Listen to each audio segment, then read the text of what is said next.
History of Buddha. 4. The spreading of the Dhamma. The occasion was this. There was a clansman named ESA. He was a rich merchant's son and delicately brought up. He had 3 palaces. One for the winter, one for the summer, and one for the rains. In the Rain's palace he was entertained by minstrels with no men among them. For the 4 months of the rains he never went down to the lower palace. Now while ESA was amusing himself, enjoying the 5 kinds of sensual pleasures with which he was furnished, he fell asleep though it was still early, and his attendants fell asleep too. But an all-night lamp was burning, and when ESA woke up early, he saw his attendants sleeping. There was one with her lute under her arm, another with her tabor under her chin, another with her drum under her arm. The hair of one had come unfastened, another was dribbling, others were muttering. It seemed like a charnel ground. When he saw it, when its squalor squarely struck him, he was sick at heart, and he exclaimed, "It is fearful, it is horrible." Then he put on his gold slippers and went to the door of his house. And non-human beings opened the door so that none might stop his going forth from the house life into homelessness. Then he went to the city gate, and non-human beings opened the gate so that none might stop his going forth from the house life into homelessness. He walked to the deer park at Isipatana. Now the occasion was one on which the Blessed One had risen early in the night towards dawn and was pacing up and down in the open. When he saw ESA coming in the distance, he left his walk and sat down on a seat made ready for him. When ESA was not far from the Blessed One, he exclaimed, "It is fearful, it is horrible." Then the Blessed One said, "This is not fearful, this is not horrible. Come, ESA, sit down. I shall teach you the Dhamma." He thought, "This is not fearful, it seems, this is not horrible." And he was happy and hopeful. He took off his gold slippers and went to where the Blessed One was. After paying homage to him, he sat down at one side. When he had done so, the Blessed One gave him progressive instruction, that is to say, talk on giving, on virtue, on the heavens. He explained the dangers, the vanity and the defilement in sensual pleasures and the blessings in renunciation. When he saw that ESA's mind was ready, receptive, free from hindrance, eager and trustful, he expounded to him the teaching peculiar to the Buddhas, to suffering, its origin, its cessation, and the path to its cessation. Just as a clean cloth with all marks removed would take dye evenly, so too while ESA sat there the spotless, immaculate vision of the Dhamma arose in him. All that is subject to arising is subject to cessation. Now ESA's mother went up into his palace. Not seeing ESA, she went to the merchant and said, "Your son ESA cannot be found." Then he sent messengers in all the 4 directions, and he himself went to the deer park at Isipatana. Seeing the prints of the gold slippers, he followed them. The Blessed One saw him coming. A thought, Suppose I use my supernormal power so that while the merchant is sitting here, he will not see ESA sitting here. He did so. Then the merchant came to the Blessed One and asked him, Lord, might the Blessed One have seen ESA? Now sit down, and perhaps while you are sitting here you may see ESA sitting here too. He was glad when he heard this, and he paid homage to the Blessed One and sat down at one side. When he had done so, the Blessed One talked to him as he had done to ESA. Then the merchant saw and reached and found and penetrated the Dhamma.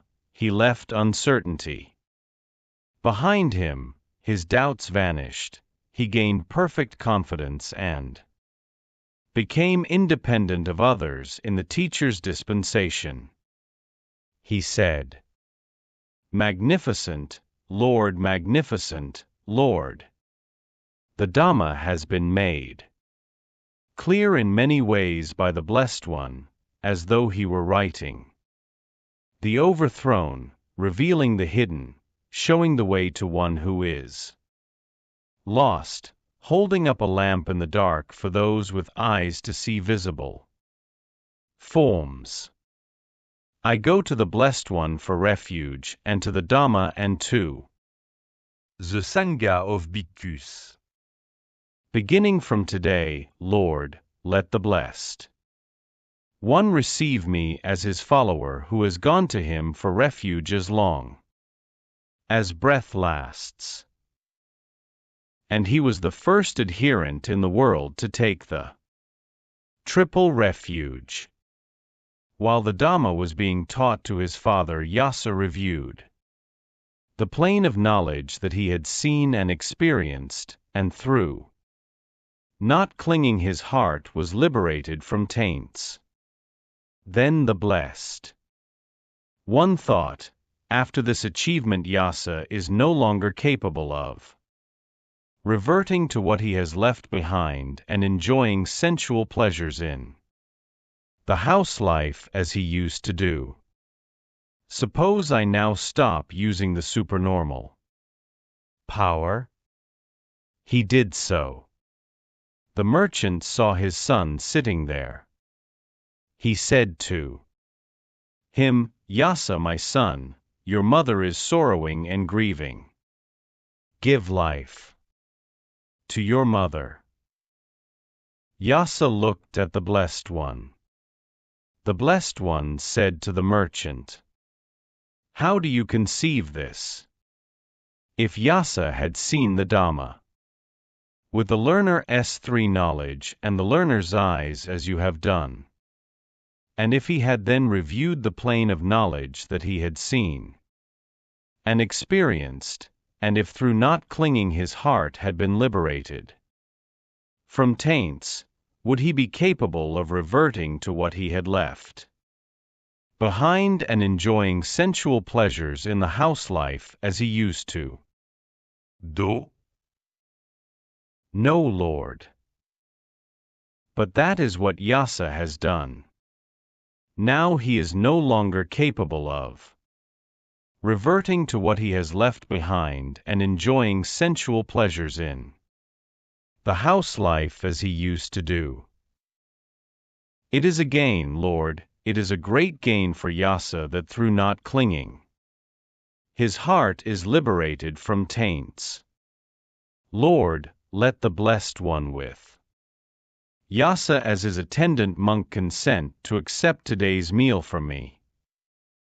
The Blessed One consented in silence. Then when the merchant knew that the Blessed One had consented, he rose from his seat, and, after paying homage to the Blessed One, he departed, keeping him on his right. Soon after he had gone, ESA said to the Blessed One, Lord, I wish to receive the going forth and the full admission from the Blessed One.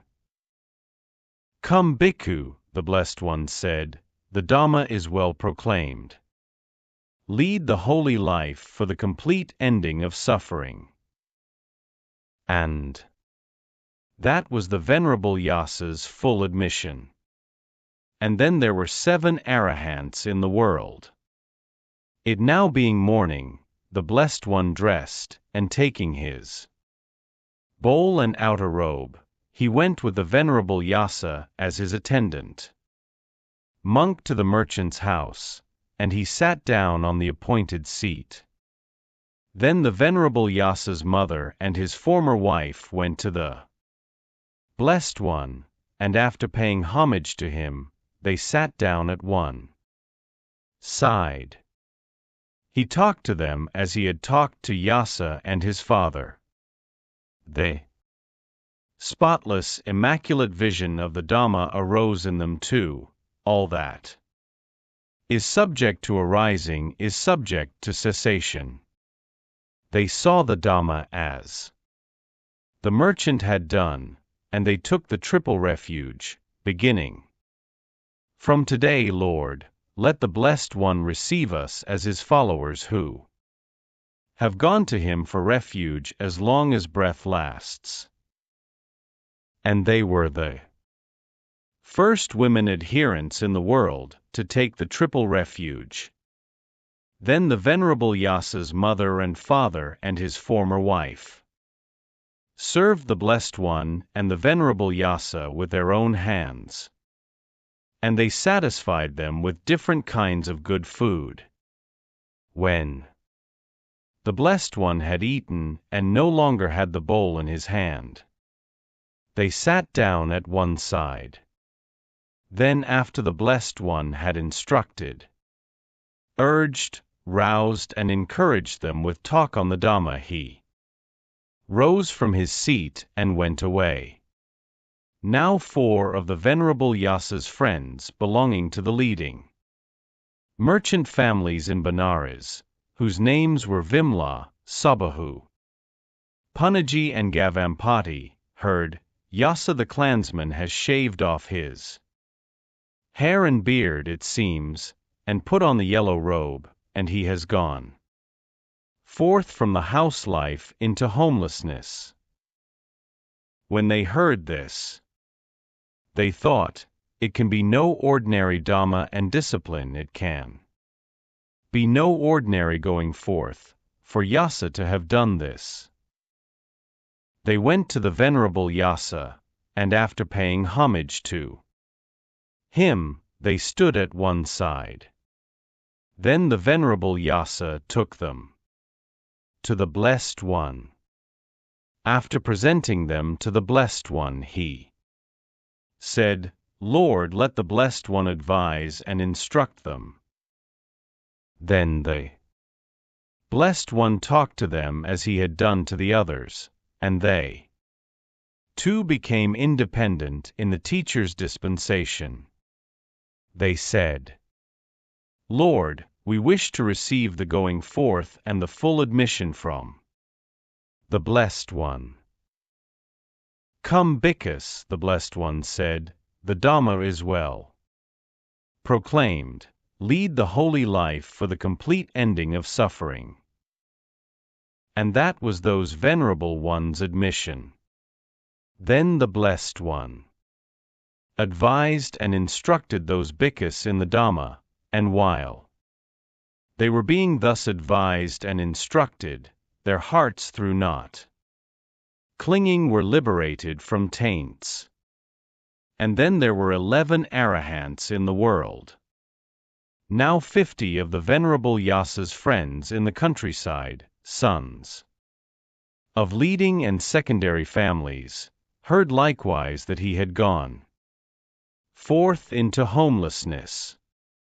They went to the Venerable Yasa, who took them to the Blessed One.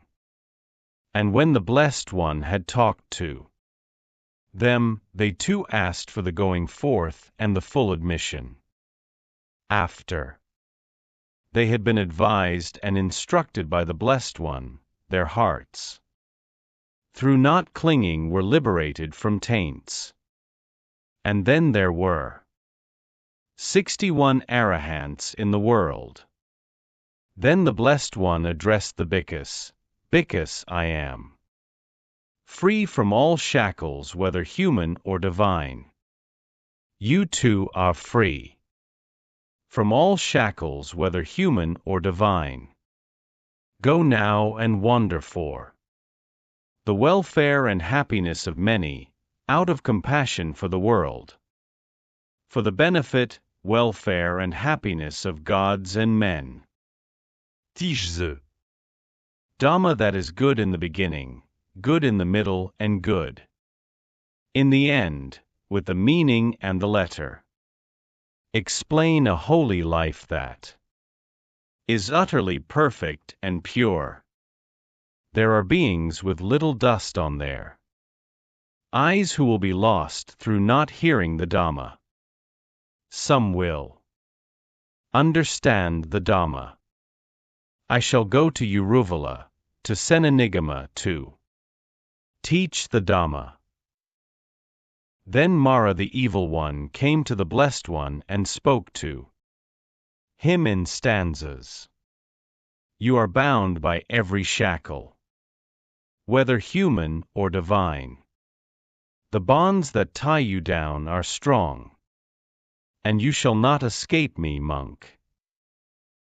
I am free from all the shackles, whether human or divine, freed from the strongest bonds, and you are vanquished now, exterminator.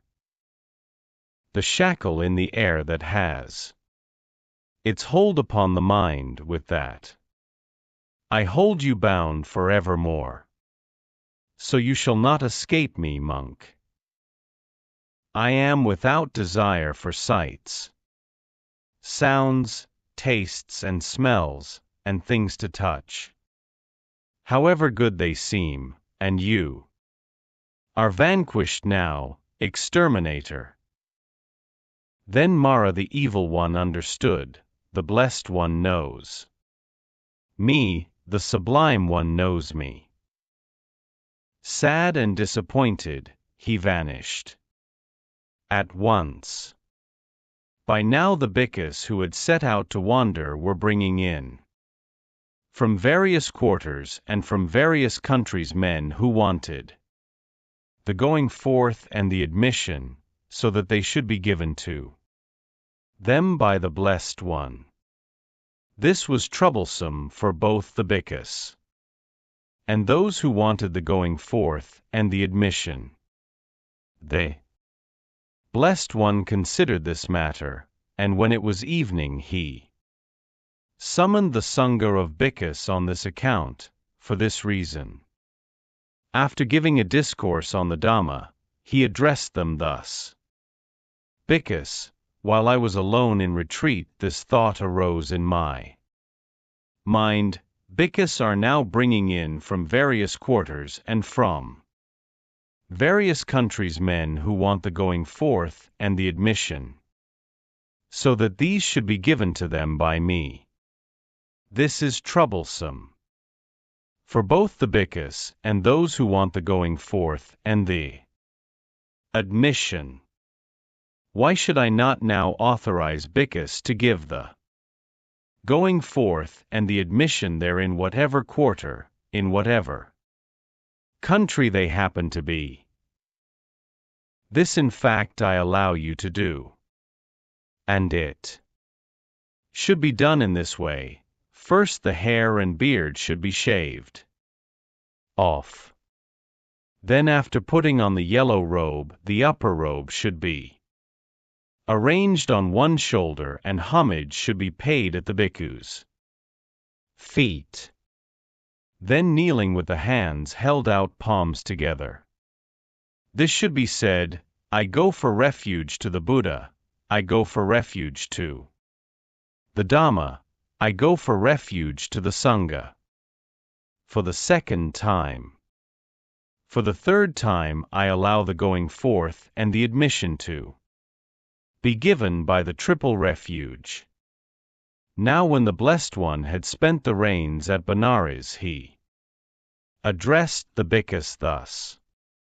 Bhikkhus, it is with ordered attention, with ordered effort that I have reached and have realized the supreme deliverance. It is with ordered attention, with ordered effort, that you also, Bickus, have reached and have realized the supreme deliverance. Then Mara the Evil One came to the Blessed One and spoke to him in stanzas. You are bound by Mara's shackles, whether human or divine. You are bound by Mara's bonds, and you shall not escape me, monk. I am free from Mara's shackles, whether human or divine. Free from Mara's bonds, and you are vanquished now, exterminator. Then Mara the Evil One understood, the Blessed One knows me, the Sublime One knows me. Sad and disappointed he vanished at once. When the Blessed One had lived at Benares as long as he chose, he set out to wander by stages to Uruvala. On the way he left the road to go into a wood, and there he sat down at the root of a tree. Now, at that time a special party of 30 friends, together with their wives, were amusing themselves in the wood. One of them had no wife, so a harlot had been brought for him. While they were carelessly enjoying themselves, the harlot stole his property and ran away. Then, in order to help him, his friends went in search of the woman. As they were wandering about in the wood, they saw the Blessed One sitting at the root of a tree. They went up to him and asked, Lord, has the Blessed One seen a woman? Boys, what have you to do with a woman? They told him what had happened. How do you conceive this, then, which is better for you, that you should seek a woman, or that you should seek yourselves? 4. Lord, it is better for us that we seek ourselves. Then sit down, and I will teach you the Dhamma. Even so, Lord, they replied. And after paying homage to him, they sat down at one side. The Blessed One gave them progressive instruction. In due course, the spotless, immaculate vision of the Dhamma arose in them. And in the end they became independent of others in the teacher's dispensation. Then they said, We wish to receive the going forth and the full admission from the Blessed One. Come, Bickus, the Blessed One said, the Dhamma is well proclaimed. Lead the holy life for the complete ending of suffering. And that was those venerable ones' admission. The Blessed One journeyed on by stages till he at length arrived at Uruvala. Now at that time 3 matted hair ascetics were living at Uruvala, called Kassapa of Uruvala, Kassapa of the river, and Kassapa of Gaya. Kassapa of Uruvala was the leader, guide, chief, head and principal of 500 matted hair ascetics, Kassapa of the river of 300, and Kassapa of Gaya of 200. The Blessed One went to the hermitage of Kassapa of Uruvala. And he said, Kassapa, if you have no objection, I should like to spend one night in your fire chamber. I have no objection, great monk. But there is a savage royal Naga serpent there.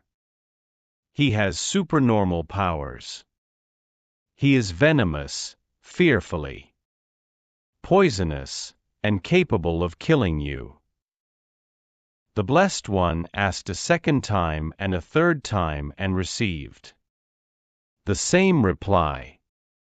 He said, "Perhaps he will not destroy me, Kassapa. So, grant me the fire chamber. Then stay there as long as you like, great monk." So the Blessed One went into the fire chamber. He spread out a rush mat and sat down, folding his legs crosswise, setting his body erect and establishing mindfulness in front of him. When the Naga saw the Blessed One come in, he was angry, and he produced smoke.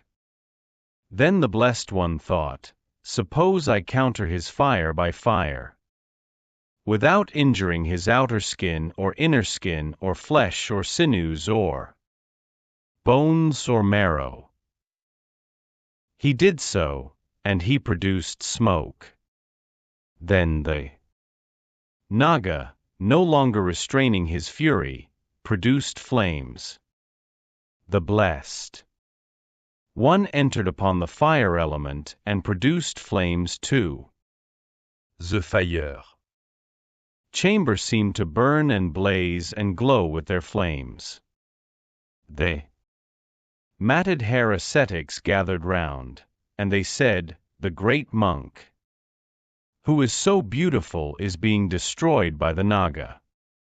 When the night was over and the Blessed One had countered the Naga's fire by fire without injuring him, he put him into his bowl and showed him to Uruvala Kassapa. "This is your Naga, Kassapa. His fire has been countered by fire." Then Uruvala Kassapa thought, "The great monk is very mighty and powerful, since he is able to counter by fire the fire of the savage royal Naga serpent with supernormal powers, who is venomous, fearfully poisonous. But he is not an arahant like me." The Blessed One then went to live in a wood not far from Kassapa's Hermitage. When the night was well advanced, the four divine kings, marvelous to see and illuminating the whole wood, went to the Blessed One, and after paying homage to him they stood at the four quarters, like pillars of fire. When the night was over, the matted hair ascetic Uruvala Kassapa went to the Blessed One and said, "It is time, great monk, the meal is ready." "Who were those that came to you in the night?" "They were the divine kings of the four quarters, Kassapa. They came to me to hear the Dhamma." Then Kassapa thought, "The great monk is very mighty and powerful, since the divine kings come to him to hear the Dhamma. But he is not an arahant like me."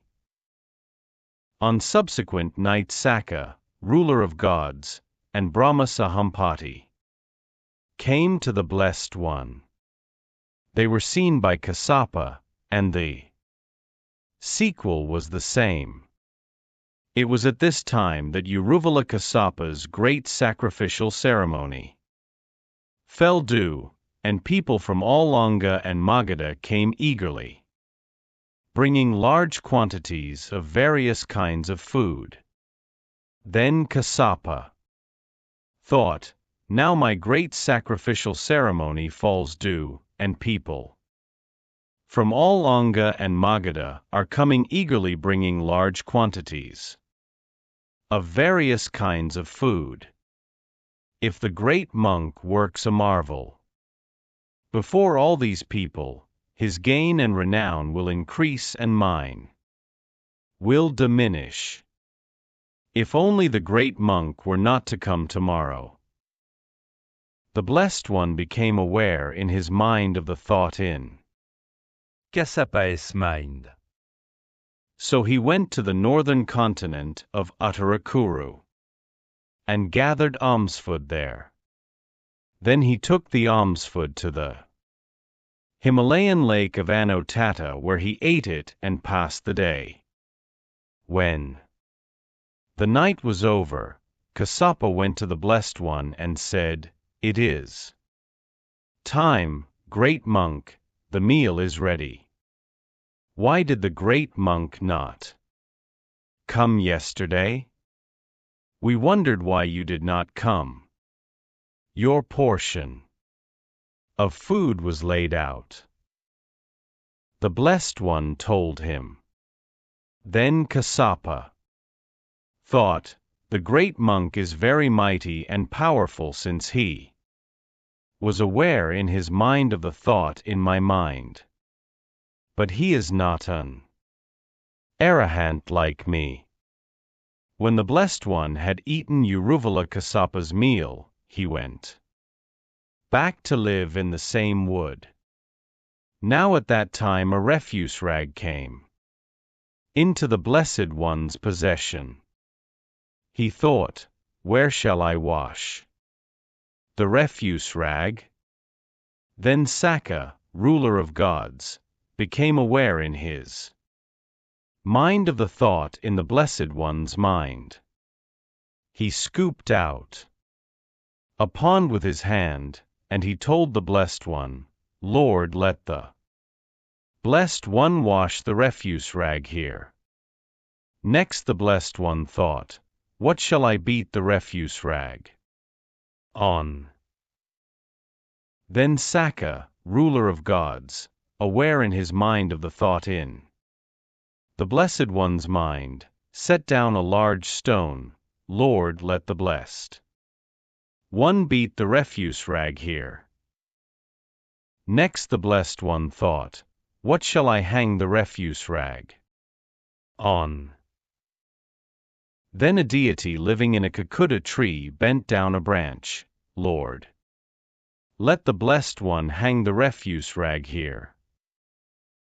Next the Blessed One thought, what shall I smooth the refuse rag on? Then Saka, ruler of gods, set down a large stone, Lord, let the Blessed One smooth the refuse rag here. When the night was over, Kassapa went to the Blessed One and said, it is time, great monk, the meal is ready. But, great monk, how does this pond come to be here that was not here before? Who set down this stone that was not here before? How is this Kakuta branch bent down that was not bent down before? The Blessed One told him what had occurred. Then Kassapa thought, the great monk is very mighty and powerful, since Saka, ruler of gods, waits on him. But he is not an arahant like me. Again when the night was over, Kassapa went to the Blessed One and told him, it is time, great monk, the meal is ready. The Blessed One dismissed him, saying, go Kassapa, I shall follow.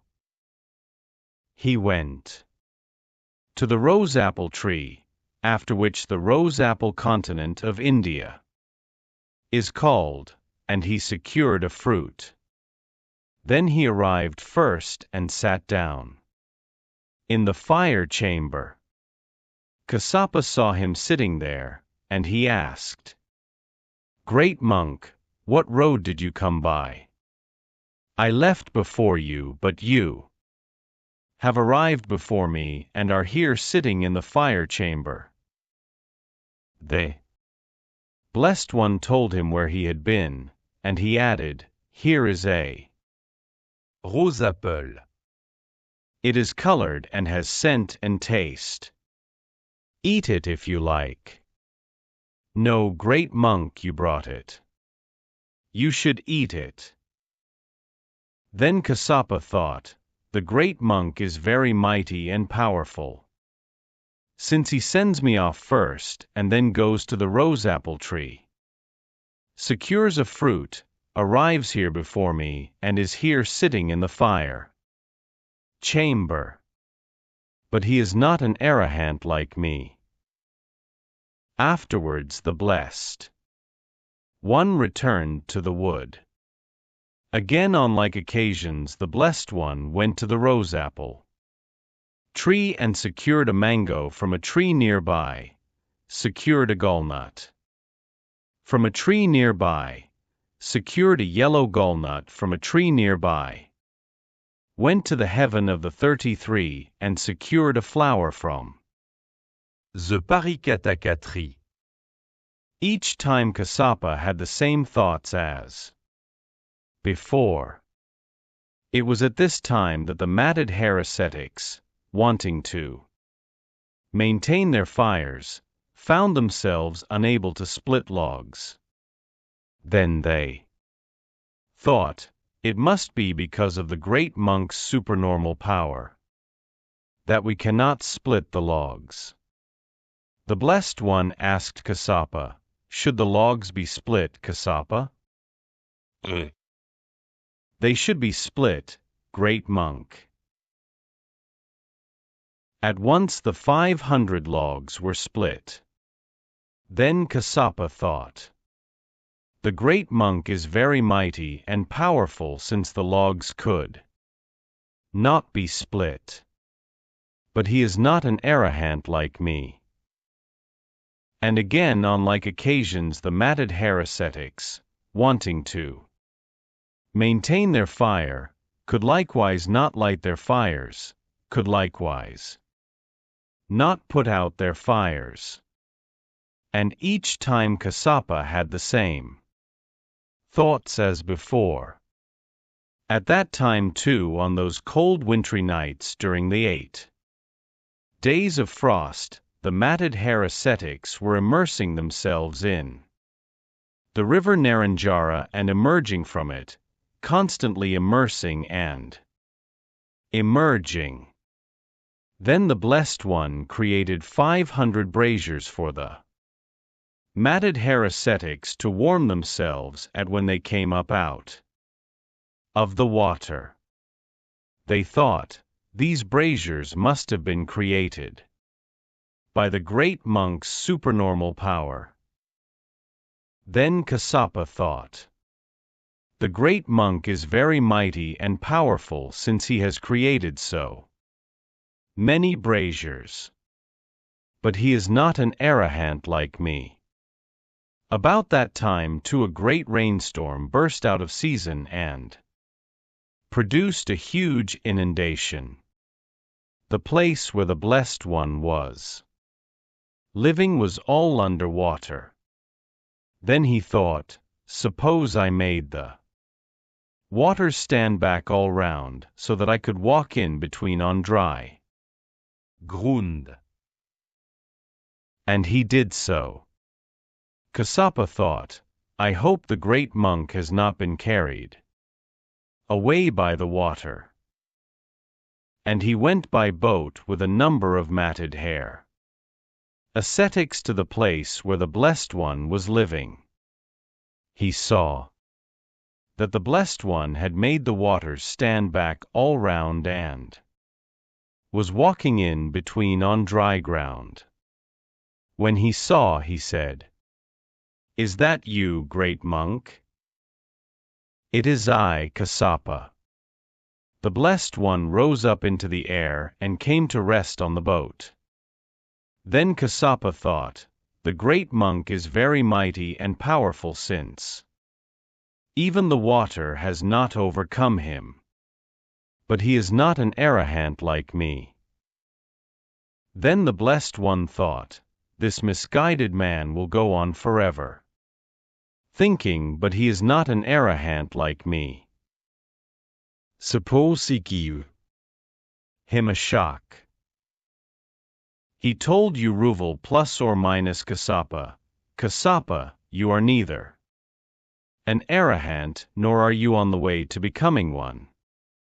There is nothing that you do by which you might become an arahant or enter into the way to becoming one. Thereupon the matted hair ascetic prostrated himself with his head at the Blessed One's feet, and he said to him, Lord, I wish to receive the going forth and the admission from the Blessed One. But Kassapa, you are the leader, guide, chief, head and principal of 500 matted hair ascetics. You must consult them first so that they may do as they think fit. So Uruvala Kassapa went to the other matted hair ascetics and told them, I want to lead the holy life under the great monk. You may do as you think fit. We have long had faith in the great monk. If you lead the holy life under him, all of us will do likewise.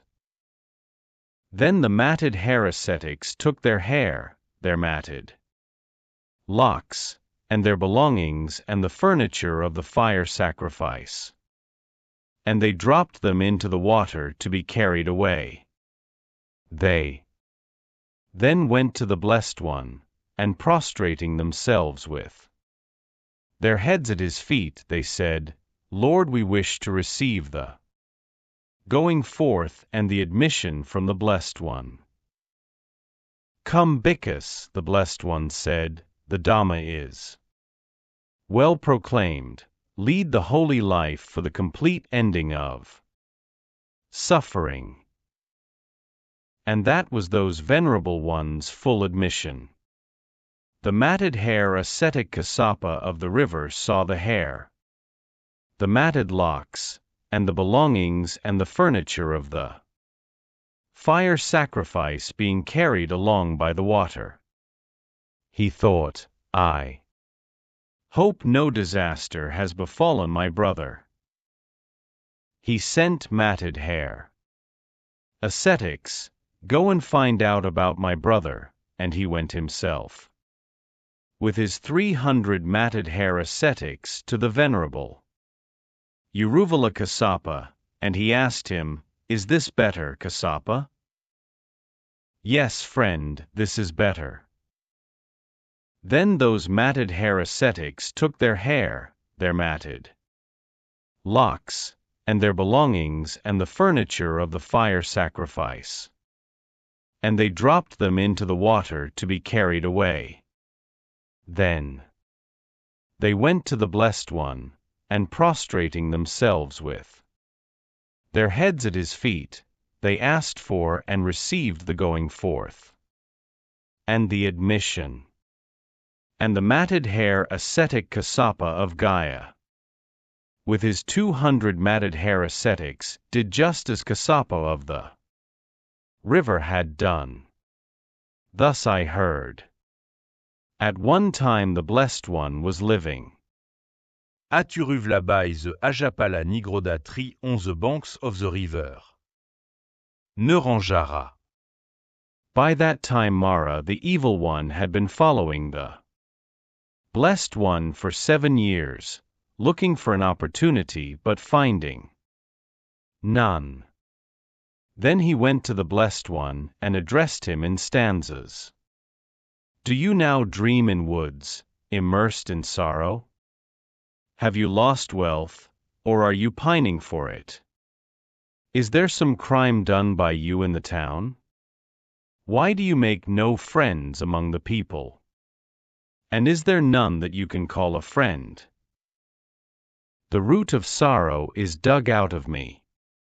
Unsorrowing, I meditate in innocence. And free of taints, O cousin of the careless. As one rid of all hankering for being. The things of which men say it is mine. And men who utter the word mine. If you have thoughts allied to these, you cannot then escape me, monk. Things they call mine, I call not so. I am not one of those so saying. Hear this, then, Evil One, the path.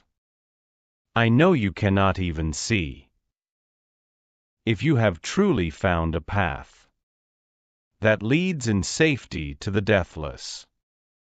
Depart. But go by it alone. What need to let another know? People who seek to cross beyond. Ask me where death cannot prevail. Thus asked, I tell the end of all. Where is no substance for rebirth. Suppose, Lord, not far from a town or a village there were a pond, with a crab in it, and then a party of boys or girls went out from the town or village to the pond, and they went into the pond and pulled the crab out of the water and set it on dry land, and whenever the crab extended a leg they cut it off, broke it and smashed it with sticks and stones so that the crab with all its legs cut off, broken and smashed, would be unable to get back to the pond as before, so too all Maras, distorting, parodying and travestying have been cut off, broken and smashed by the Blessed One, and now I cannot get near the Blessed One any more when I seek an opportunity. Then Mara uttered these stanzas of disappointment in the Blessed One's presence. Step by step for 7 years, I have followed the Blessed One, the fully enlightened One, possessed of mindfulness, gave me no chance. A crow there was who walked around a stone that seemed a lump of fat. Shall I find something soft in this? And is there something tasty here? He, finding nothing tasty there, made off, and we from Gautama depart in disappointment too, like to the crow that tried the stone. Full of sorrow he let his lute slip from under his arm, and then the unhappy demon vanished. Now when Mara the Evil One had spoken these stanzas of disappointment in the Blessed One's presence, he left that place and sat down cross-legged on the ground not far from the Blessed One, silent, dismayed, with shoulders drooping and head down, glum and with nothing to say, scraping the ground with a stick. Then Tanha, erat superscript 2 and Raga, or craving boredom and lechery. Mara's 3 daughters went to him and spoke to him in stanzas. O father, why are you disconsolate? Whom are you brooding over? We can catch him.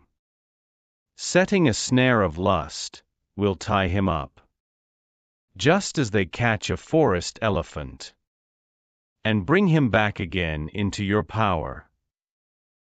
An arahant sublime is in the world, and when a man escapes from Mara's sphere, there are no wiles to lure him back again by lust, and that is why I grieve so much. Then Tanha, Arati and Raga, Mara's daughters, went to the Blessed One, and they said to him, O monk, we worship your feet. But the Blessed One took no notice, since he was liberated by the utter ending of the essentials of existence. They withdrew to one side and consulted together. Men's tastes vary. Suppose we each create the forms of 100 young girls. They did so, and they went to the Blessed One and said, O monk, we worship your feet. Again, for the same reason, the Blessed One took no notice. Then they withdrew to one side and consulted together. Men's tastes vary. Suppose we each create the forms of 100 virgin women, women that have borne once, women that have borne twice, mature women, old women. In each case they did so, and They went to the Blessed One and said, "O monk, we worship your feet." And again, for the same reason, the Blessed One took no notice. Then they withdrew to one side, and they said, "It seems that our father was right, for if we had so tempted any monk or Brahmin who was not free from lust, his heart would have burst, or hot blood would have gushed from his mouth, or he would have gone mad or crazy, or he would have shriveled, dried up and withered like a cut green rush." They went to the Blessed One and stood at one side. Tanha spoke to him in stanzas. "Do you now dream in woods, immersed in sorrow? Have you lost wealth, or are you pining for it? Is there some crime committed by you in the town? Why do you make no friends among the people? And is there none that you can call a friend? I have defeated all the serried hosts of pleasant luring forms. I have found bliss. Pondering alone, bliss of the goal attained. The bliss that lies in the quiet of the heart. So I do not seek friends among the people. For there is none with whom I need make friends." Then Erat superscript 2 spoke to him in stanzas. "What abiding does a bhikkhu practice here? That, having crossed over 5 of the floods, 5. The 6th he may cross too? What meditation practiced forbids sense pleasures access to him? Tranquil in body, with liberated mind. Contriving nothing, mindful and detached. Knowing Dhamma, absorbed without thought roving. Unangry and unanxious, unperplexed. Such abiding does a bhikkhu practice here. That, having crossed over 5 of the floods, the 6th he may cross too, such meditation practiced forbids sense pleasures access to him." Then Rag plus or minus uttered these stanzas in the Blessed One's presence. With craving severed he goes in company. Numbers of beings will follow him, alas. And there are multitudes the unattached will filch from the realm of death and lead ashore. The great heroes, the perfect ones, led men away by the good Dhamma. What jealous spite of ours avails against the good Dhamma's guiding power? Then Tanha, Erat superscript 2 and Raga, Mara's daughters, went to Mara the evil one. Seeing them coming, he uttered these stanzas. "Fools! You have tried to split a rock by poking it with lily stems, to dig a hill out with your nails, to chew up iron with your teeth, to find a footing on a cliff, with a great stone upon your head, to push a tree down with your chest. And so you come from Gautama frustrated." Second voice. Now after staying at Uruvala for as long as he chose, the Blessed One set out for Gaya Sisa with a large following of bhikkhus, with 1,000 bhikkhus, with all the former matted hair. Ascetics. The Blessed One stopped at Gaya Sisa near Gaya together with the 1,000 bhikkhus. There he addressed the bhikkhus thus. "Bhikkhus, all is burning. And what is all that is burning? The eye is burning. Visible forms are burning.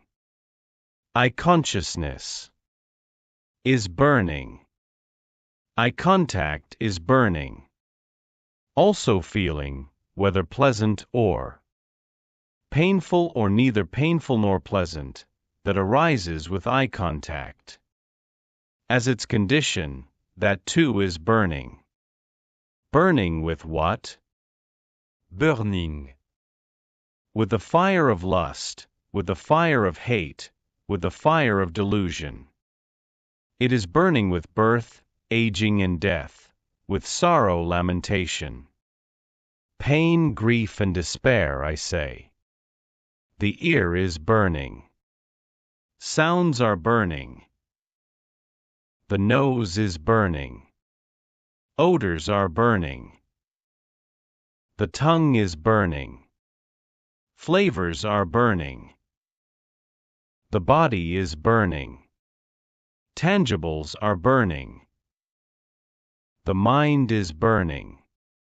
Mental objects are burning. Mind consciousness is burning.